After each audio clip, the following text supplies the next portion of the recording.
Hello friends, welcome to Manas channel.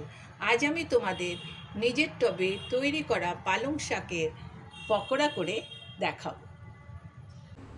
এখানে একটা কথা বলে রাখি, বাড়ির অনেক বাচ্চাই শাক পাতা ও ডাল খেতে মোটেই পছন্দ করে না।